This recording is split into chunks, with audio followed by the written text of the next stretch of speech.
Subscribe करें हमारे YouTube channel साधना gold को और पाएं वीडियो सबसे पहले। और हाँ, बेल आइकन दबाना ना भूलें।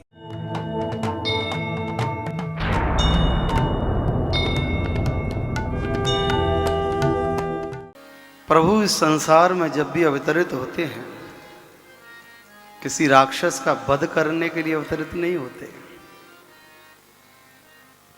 इतना सा काम तो अपने धाम में बैठकर भी कर सकते हैं। जिनकी भ्रकुटी टेढ़ी होने मात्र से संसार इधर उधर हो जाता है, संसार के पृथ्वी के इन राक्षसों का वध करने के लिए प्रभु को आने की आवश्यकता नहीं। प्रभु का अवतार क्यों होता है? विप्रधेनु सुर संत हित लीन मनुज अवतार। संतों पर कृपा करने के लिए, ब्राह्मणों पर कृपा करने के लिए, गऊ पर कृपा करने के लिए और अपने प्यारे भक्तों पर कृपा करने के लिए, उन्हें सुख प्रदान करने के लिए ठाकुर समय समय पर अवतार लेकर इस पृथ्वी पर आते हैं। आनंद उत्सव चल रहा है और इधर मथुरा में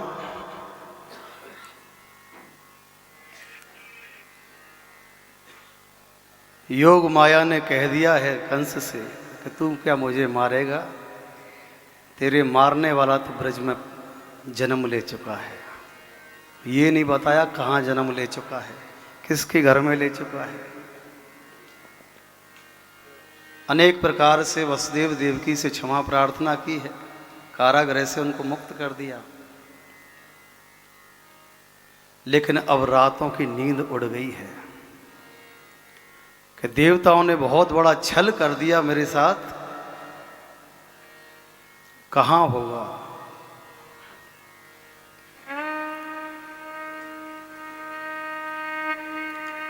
चिंता में बैठा हुआ है। कंस की एक बहन है जिसका नाम है पूतना। पूतना आई, भैया क्या बात है, बड़े चिंतित हो?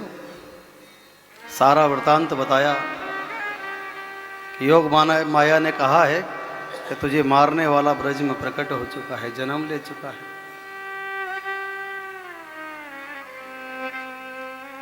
पूतना कहने लगी तुम चिंता क्यों करते हो?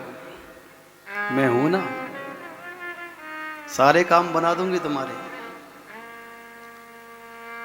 और पूतना ने इतना सुंदर स्वरूप बना लिया अपना, मानो स्वर्ग से उतरकर कोई अप्सरा आ गई हो पृथ्वी पर। गोकुल की गलियों में घूम रही है कि जिस भी नवजात शिशु ने जन्म लिया हो उसके घर जाती है और अपने स्तनों पर विष लगाया हुआ है।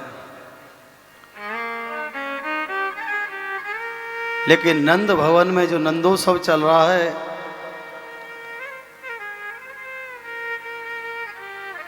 तो किसी को ये भान नहीं कि बाहर क्या हो रहा है, क्योंकि आनंद वहां अलग है। देखा कि बहुत भीड़ लगी हुई है, चारों ओर बंधनवार बंधे हुए हैं।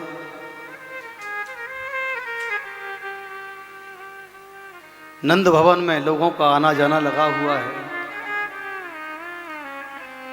खाली हाथ जाते हैं और इतनी बधाई लेते हुए आते हैं कि कुछ पकड़ी हुई है, कुछ गिराते हुए आ रहे हैं।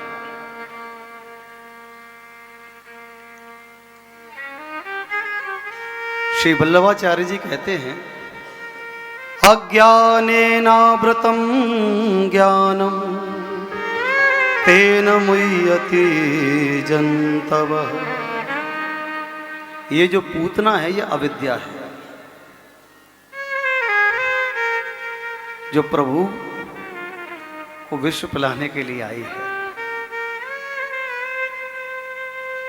जब अविद्या जीवन में प्रवेश कर जाती है ना, तो ये जीव परमात्मा की कृपा को, परमात्मा के अस्तित्व को ठुकराने लगता है। एक समय की बात है, हम कहीं कार्यक्रम में गए थे, पूना के पास की कहीं की बात है। तो जब हम वहाँ पर गए तो उस आश्रम के जो महंत थे उन्होंने हमसे कहा, देखो संकीर्तन जब कराओ ना तो राधे राधे मत बोलना। हमने कहा क्यों? बोले हमारे यहाँ जय श्री कृष्णा बोलते हैं, सिर्फ भगवान कृष्ण की पूजा करते हैं। हमने कहा चलो ठीक है,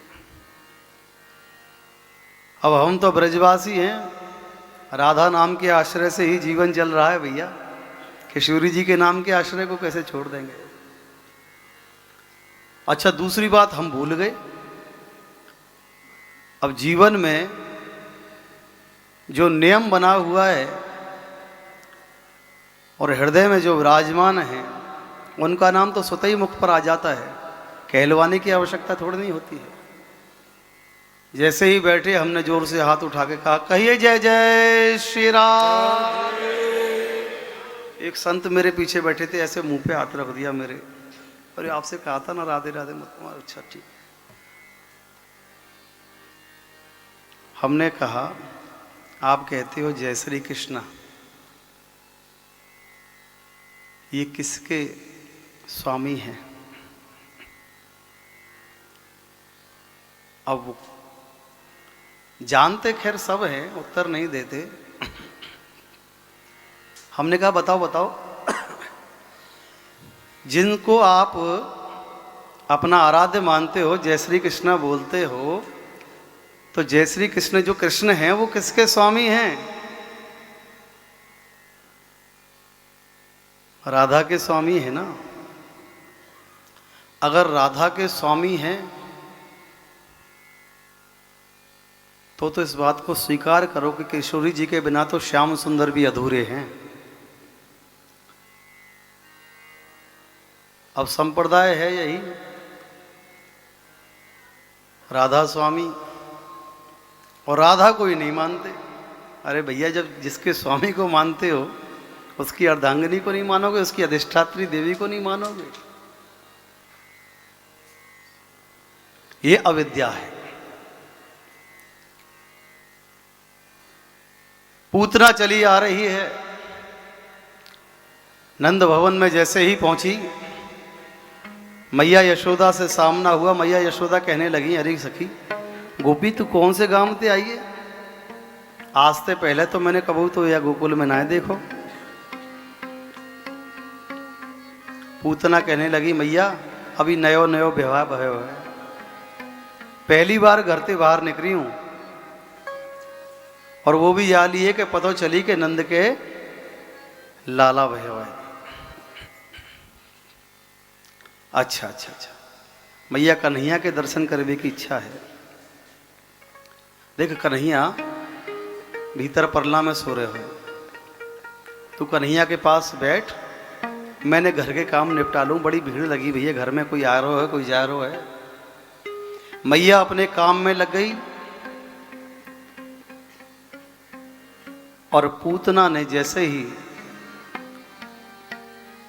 अवसर प्राप्त हुआ कन्हैया को अपनी गोद में उठा लिया है। जैसे ही श्याम सुंदर को गोद में उठाया, श्याम सुंदर ने अपने नेत्र बंद कर लिए। देवता पूछ रहे हैं, प्रभु क्या करना है? प्रभु कहते हैं, इसका उद्धार करना है,